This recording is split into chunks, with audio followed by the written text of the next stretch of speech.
எல்லாருக்கும் வணக்கங்க. எல்லாரும் நல்லா இருக்கீங்களா? இன்றைக்கி நம்ம கண்ணம்மாஸ் விலாகில் என்ன வீடியோ பார்க்க போகிறோம்னா, கிராமத்து முறை கொள்ளுப்பருப்பு தான் இன்றைக்கி நம்ம கடைய போகிறோம். எங்கள் கிராமத்தில் எங்கள் வீட்டில் எப்படி கொள்ளுப்பருப்பு கடையுமோ அதேமாரி தாங்க. ஒரு பழமொழி சொல்லுவாங்க, இளைச்சவனுக்கு எள்ளு குளுத்தவனுக்கு கொள்ளு அப்படின்னு. அந்த கொல்லை வச்சு அருமையாக சூப்பராக நம்ம பருப்பு கடைய போகிறோம். இப்போ மெஷர்மெண்ட் கப்பில் ஒரு 80 ml அந்த கப்பு ஒரு கப் ஃபுல்லாக எடுத்து நல்லா சுத்தமாக கழுவியாச்சுங்க. இப்போ தண்ணி தேவையான அளவு 1 லிட்டருக்கு மேலேயே நான் ஊற்றிருக்கேன். இது பழைய காணுன்றனால தண்ணி கொஞ்சம் அதிகமாக ஊற்றினா தான் நல்லா வெந்து வரும்போது கரெக்டாக இருக்கும். இப்போ உப்பு நம்ம தேவையான அளவு சேர்த்துக்கரலாங்க. இது நல்லா கொதி வரவும் நம்ம மூடி வச்சுக்கரலாம். குக்கரை வறுக்கக்கூடாது. காணத்தை வறுக்காமல் அப்படியே தான் போட்டு நம்ம வேக வைக்கணும். எங்கள் அவ்வா சொன்னாங்க, இந்த மாதிரி வச்சு சாப்பிடுப்பா, சளிக்கு நல்லது அப்படின்னு சொல்லுவாங்க.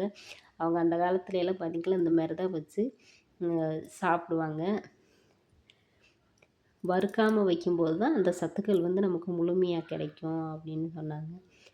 உடம்பு வலி, சுகர் பேஷண்ட்டு, வெயிட் லாஸ் பண்ணுறவங்க, இந்த மாதிரி எல்லாம் பார்த்திங்கன்னா சளி, இருமல், உடம்பு வலிக்கெல்லாம் இந்த மாதிரி தண்ணி இந்த கொள்ளுப்பருப்பு கடைஞ்சி சாப்பிடும்போது உடம்புக்கு அவ்வளோ நல்லதுங்க.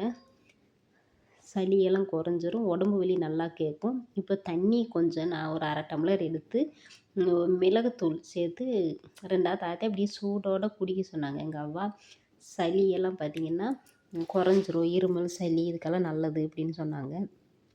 வெயிட் லாஸ் பண்ணுறவங்க இந்த மாதிரி டெய்லி ஒரு டம்ளர் காலையில் குடிச்சிங்கன்னா வெயிட் லாஸ் குறையும், வெயிட் குறையும். சுகர் கண்ட்ரோல் இல்லாமல் இருந்துச்சுன்னா இந்த மாதிரி கொள்ளு டெய்லியுமே ஒரு கையளவு போட்டு வேக வச்சு டெய்லி காலையில் குடிச்சிங்கன்னா சுகர் லெவல் கண்ட்ரோல் ஆகுங்க. உடம்பு வலியெல்லாம் அப்படி கேட்கும். சளி, இருமலுக்கெல்லாம் ரொம்ப நல்லது.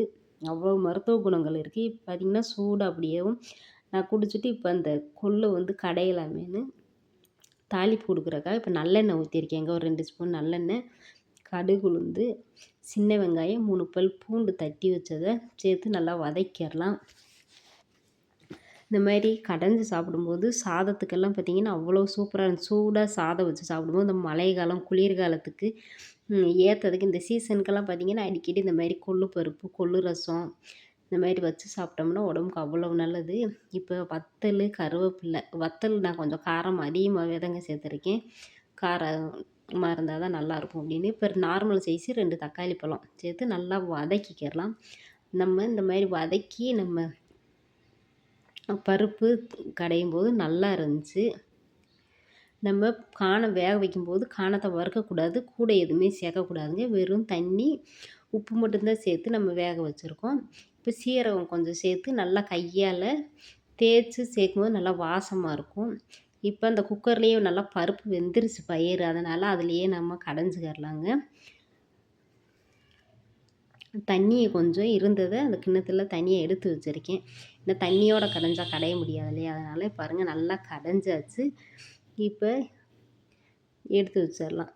இப்போ அருமையான கருப்பு காணும் கொள்ளு பருப்பு ரெடி ஆயிடுச்சுங்க. இதே போல் நீங்களும் செஞ்சு சாப்பிட்டு பார்த்துட்டு எப்படி இருக்குன்னு சொல்லுங்கள். வீடியோ பிடிச்சிருந்துச்சா லைக், ஷேர், கமெண்ட். பாய், நன்றி, வணக்கம்.